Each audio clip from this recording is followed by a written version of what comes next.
¿Qué tal? Estamos en una nueva entrega de Pensándonos a nosotros mismos con Carlos Ulubica. Carlos es un militante de toda la vida y un investigador de los temas que hacen a la ciudad, ¿no?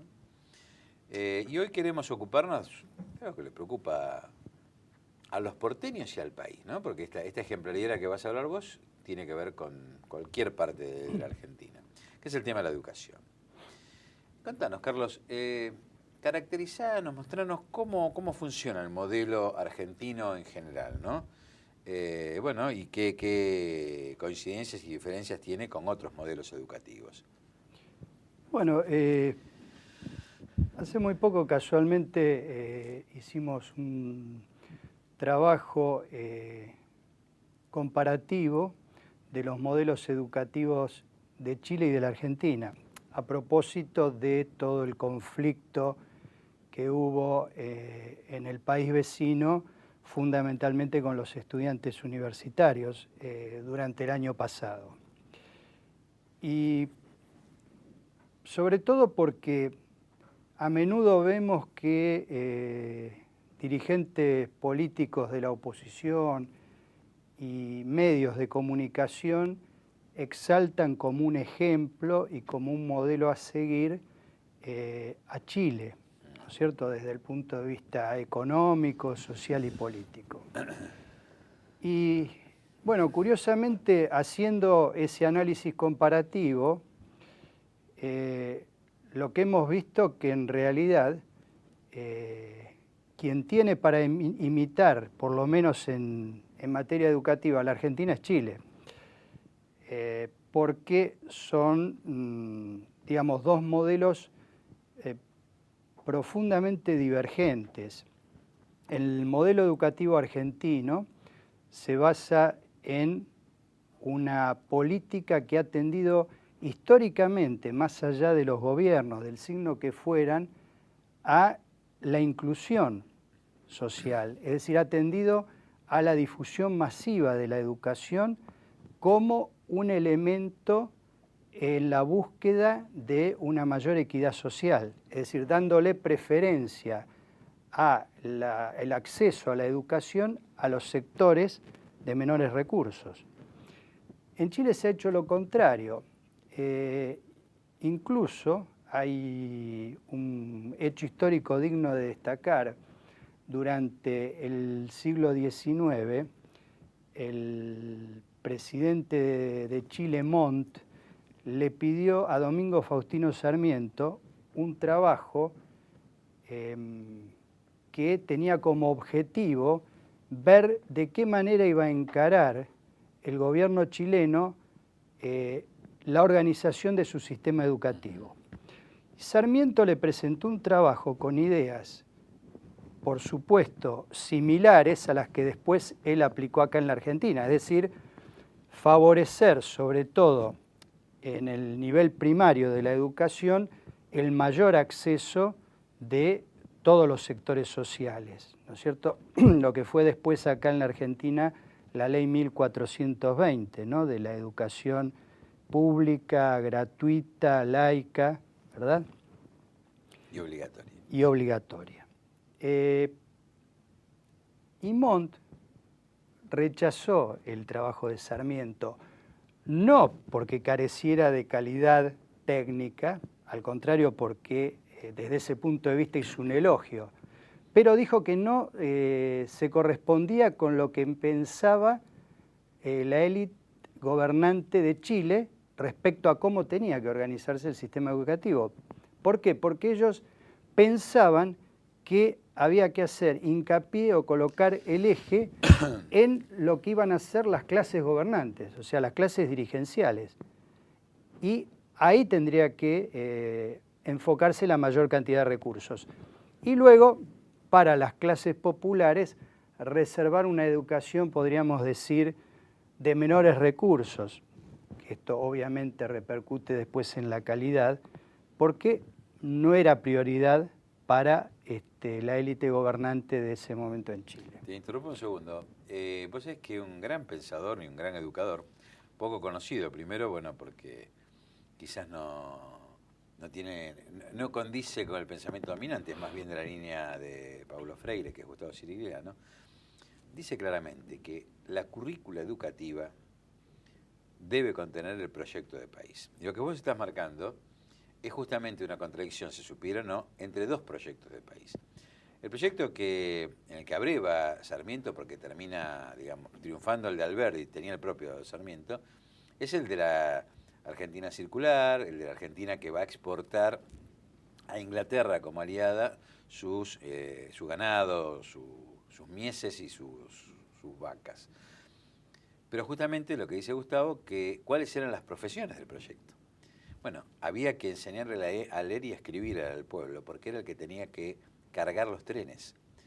Tenía que contar las vacas, contar lo que se llevaba la contabilidad. La otra profesión del proyecto del 80 es la del tenedor de libros y la del contador, y la otra es del abogado. Por eso, cuando uno dice, esta es la Argentina de mi hijo el doctor, después obviamente está la profesión de los médicos, pero las centrales al proyecto eran estas, porque tienen que ver con el contenido productivo del proyecto de país. Entonces, cuando uno discute la formación académica o conceptual, en realidad lo que no advierte generalmente es que lo que se está haciendo es delimitar el tipo de vida en lo cultural y el tipo de actividad productiva que se quiere para ese pueblo. Es claro, Chile terminó con una lógica, si uno lo ve en la historia, con una lógica de una pirámide de sectores ricos sin sectores intermedios y sectores muy pobres.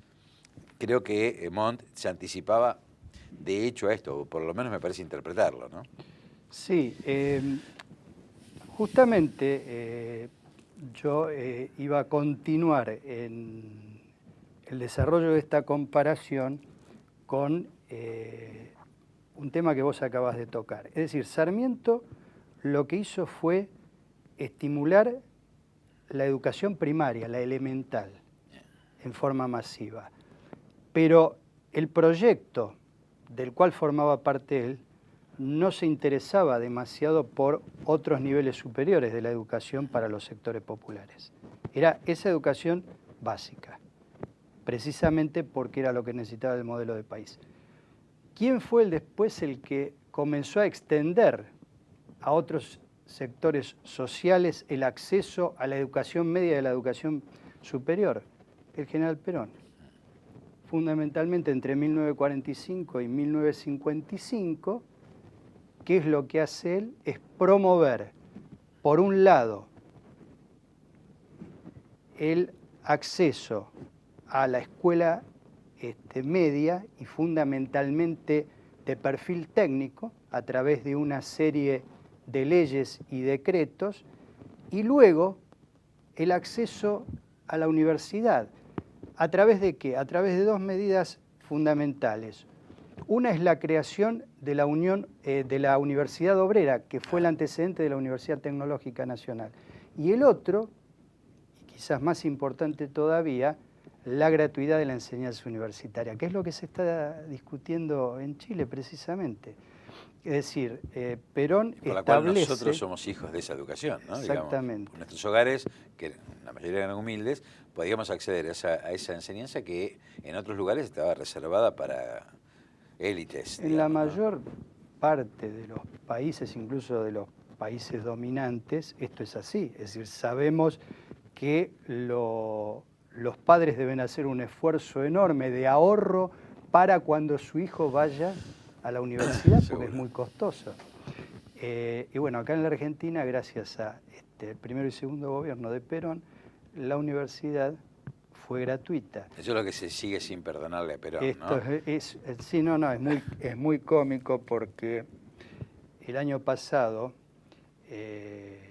Vargas Llosa publicó una nota en el diario La Nación en la cual decía que más allá de que en algunos aspectos sociales el peronismo de la primera época, había promovido cierto bienestar en la población, no cabía duda que en el sistema educativo había sido desastroso. Entonces, ¿qué hicimos nosotros? Nos pusimos a investigar un poco, a ver en números, no en opiniones que son siempre polémicas, la verdad de estos dichos de Vargas Llosa, y nos encontramos precisamente con que aumentó notablemente el número de matriculados en la escuela primaria durante el primero y segundo gobierno de Perón. Pero además se estableció como obligatoria la educación que en ese momento se llamaba preprimaria, que es hoy la educación inicial. Aumentó muchísimo la matrícula en el nivel medio, pero fundamentalmente después también aumentó la matrícula en la universidad, pero en cifras asombrosas. Estamos hablando de triplicación y cuadriplicación de la matrícula en 10 años, ¿no es cierto? Entonces, yo decía, ¿cuál es el desastre que hizo Perón en la educación? Que le dio acceso al pueblo. Claro, sí, o sea,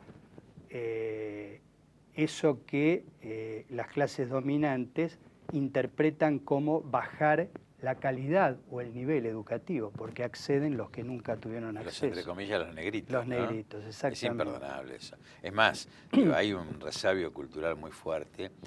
En general, y yo lo advierto en todos los medios de comunicación, los tradicionales y los nuevos, no se reconoce la existencia de pensamiento peronista. O sea, no puede haber pensadores peronistas porque son brutos los peronistas. Entonces, esto es un resabio cultural que viene de ese entonces, ¿no? Es decir, cómo alguien que es peronista puede pensar. Yo se lo escuché a Víctor Hugo Morales decir esto. No, bueno, el peronismo, o Beatriz Arlo descalificando, ¿qué es el peronismo? Entonces, no se admite que alguien pueda tener formación. Y los sectores populares piensan, tienen su criterio, uno puede estar de acuerdo o no, pero, bueno, esto gracias a Perón también es una cuestión liberadora que no es perdonada por los centros de poder. Pero, Carlos, a ver, vayamos un poquito de lo general a lo particular. Esta educación pública se gestiona de manera pública también o en forma privada. ¿Cómo analizás, cómo advertís que se viene desenvolviendo lo que yo creo que es un crecimiento enorme de la educación de gestión privada, quizás por una desidia, un abandono o un rol incompleto del sector público, ¿no? Bueno, hay un hecho que hay que destacar, y es que en la época de Menem y Cavallo se estableció una ley federal de educación, mediante la cual no solamente se hizo el traspaso de la educación estatal desde la nación a las provincias sin la asignación de recursos, sino también se estableció un criterio bastante particular, y es que toda la educación es pública. Lo que pasa es que hay una parte que se gestiona desde el Estado y otra parte que se gestiona desde el sector privado. Es decir, desapareció la vieja dicotomía entre la educación pública y la educación privada. Ahora toda era educación pública, con distintos gestionadores de esa educación. Esto para mí es una trampa, yo lo pongo de relieve. Te tengo que cortar por esto, porque vamos a un breve bloque y ahora nos contás, retomamos en breve, y nos contás en qué consiste esta trampa, que bueno, a nuestros televidentes les va a gustar mucho escucharlo de vos. Sí, ya volvemos.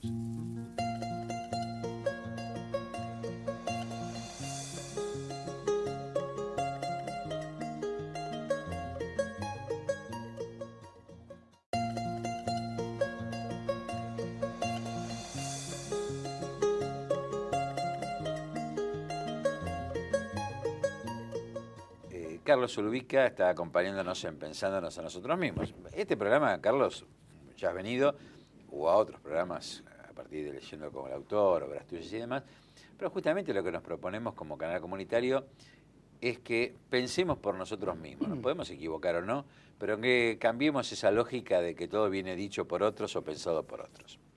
Y recién nos hablabas de la trampa entre lo público y lo privado, que ahora se había convertido todo en público. A ver, explícanos un poco más. Claro, que yo creo que esa conversión conceptual, en definitiva, fue abrirle la puerta a un incremento de los subsidios del Estado al sector privado de la educación, que naturalmente iba a redundar en una disminución de los recursos que se destinaban al sector propiamente estatal.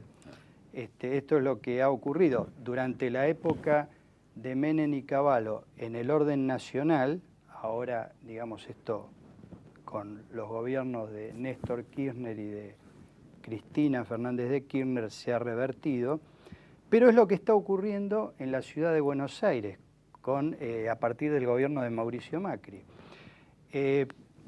Hay un presupuesto educativo que cada gobierno decide luego cómo se distribuye, ¿no es cierto? Entonces, es evidente que dentro de ese presupuesto, cuando yo le asigno más partida presupuestaria a un sector, se la voy a tener que quitar o va a ir en desmedro de otro. Entonces, acá te hago una interrupción para el televidente. Sí. Cuando, en el caso de la ciudad o en el caso de cualquier ámbito, la legislatura es la que aprueba los rubros y las partidas que puede ejecutar el Ejecutivo. Digo, ahí el acotamiento, porque si no alguien puede decir, bueno, que no gaste, no sé. No, hay un acotamiento inicial que necesita autorización legislativa.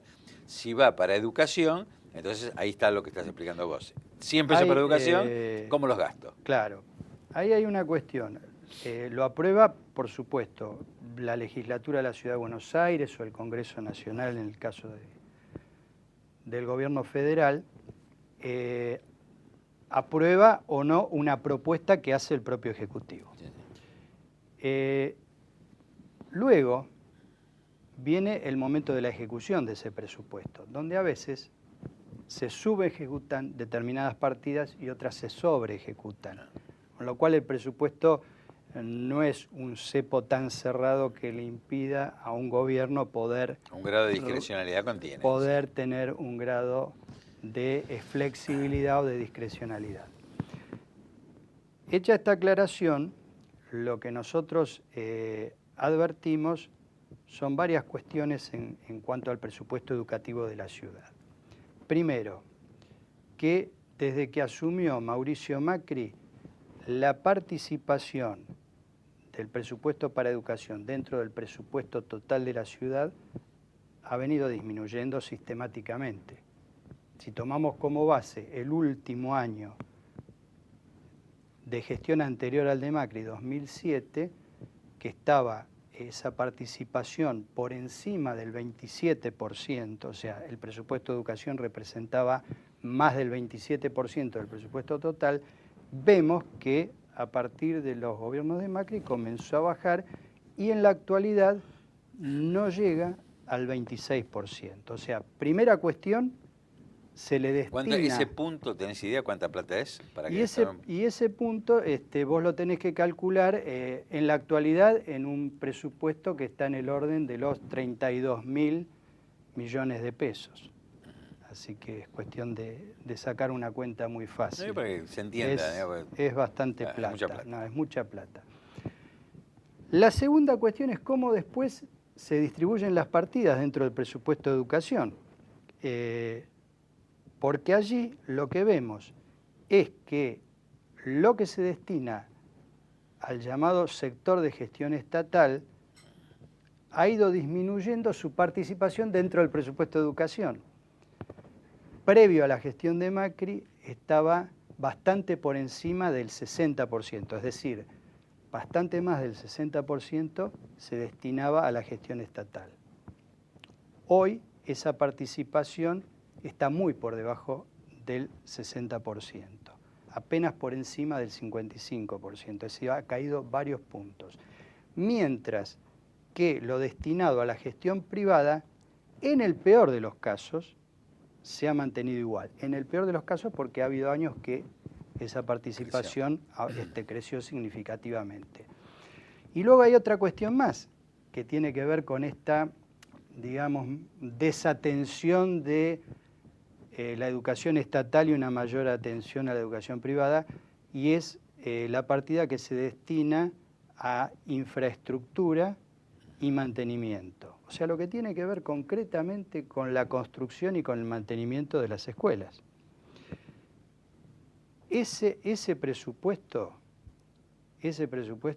tiene algo que es bastante notable. En algunos años de la gestión de Macri, nominalmente aumentó mucho, pero la ejecución, la subejecución, mejor dicho, fue también muy alta. Por ejemplo, 2010, año de gran conflicto con las escuelas, sobre todo las secundarias, por problemas edilicios, se ejecutó solamente el 40% de ese presupuesto de infraestructura. Y aún más, la partida 2, que es la destinada específicamente a construcciones, se ejecutó menos del 40%. Te hago una interrupción para tratar de ayudar al vecino de nuestra comarca de San Isidro y a los que nos ven por internet en todo el país. Cuando vos estás hablando de ejecución, subejecución, a ver, vamos a ponerlo en términos, voy a tratar de graficarlo. Sí.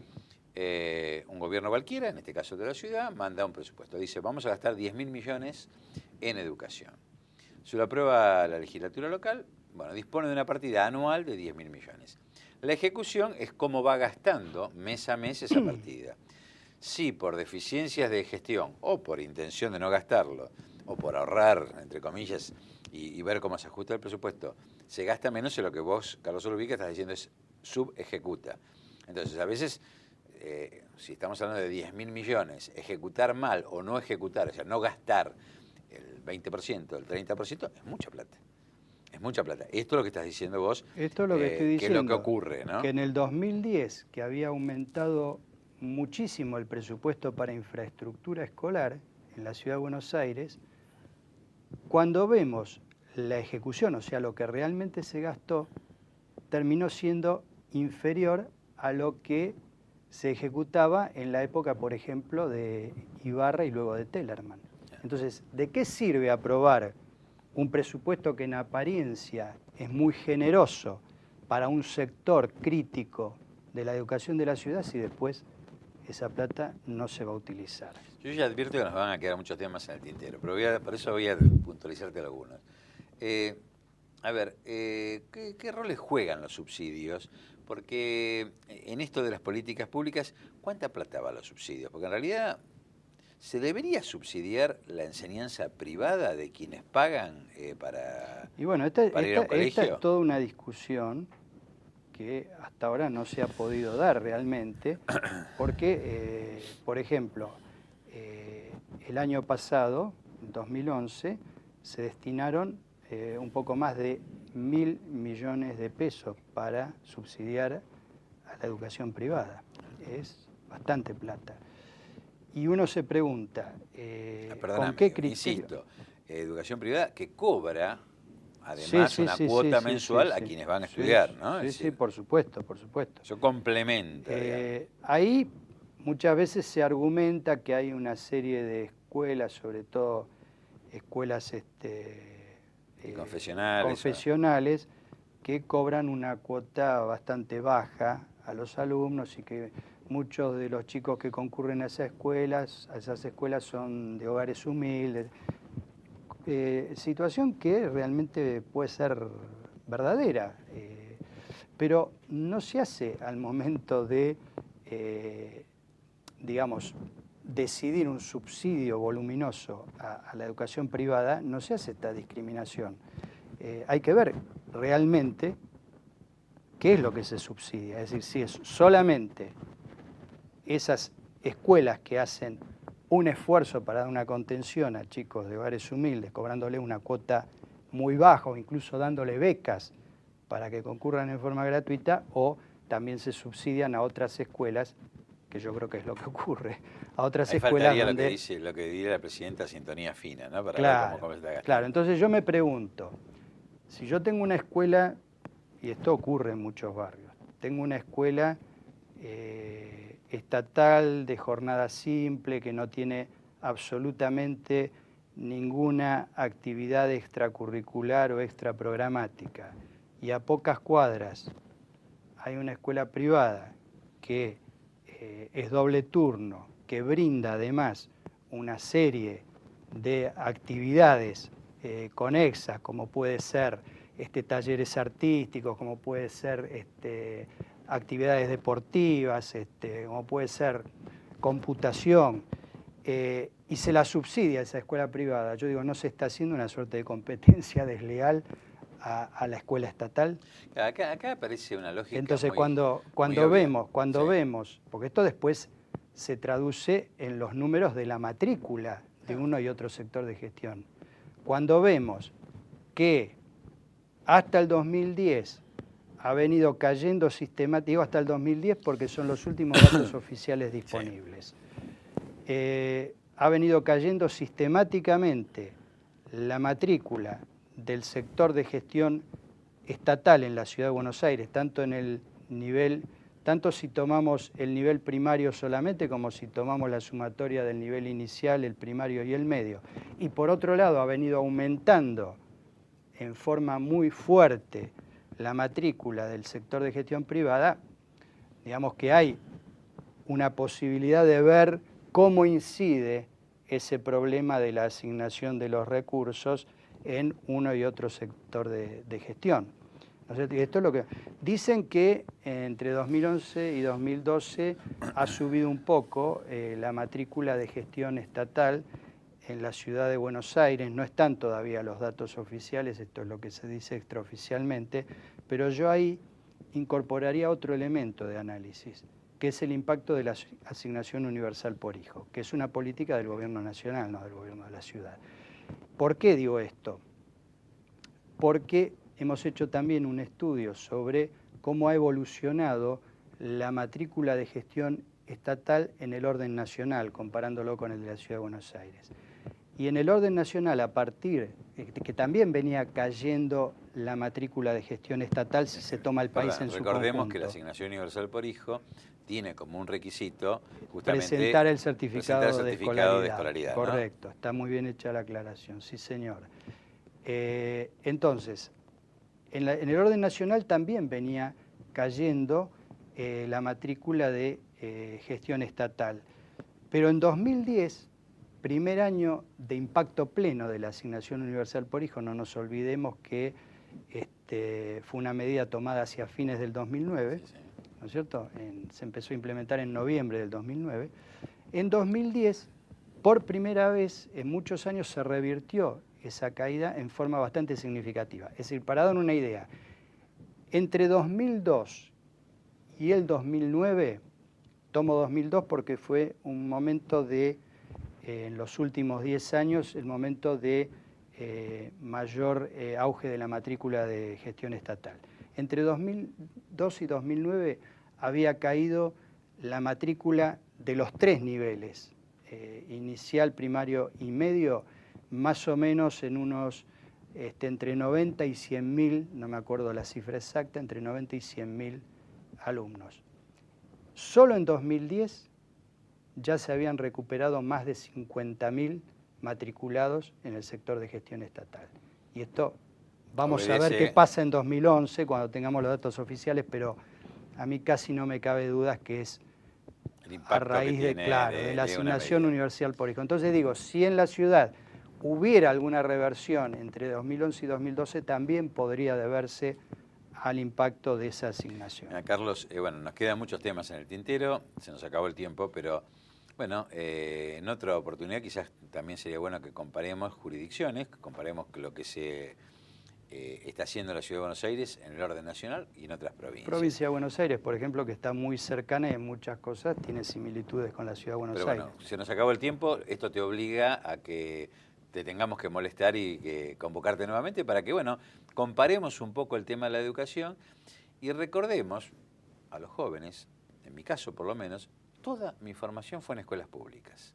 Era un orgullo ir a las escuelas públicas. Y yo siento que hay una deliberada y sistemática política de desguace de la educación pública. Bueno, pensémoslo entre nosotros en este programa que es Pensándonos a nosotros mismos. Gracias, Carlos Solubica. Bueno, gracias a ustedes.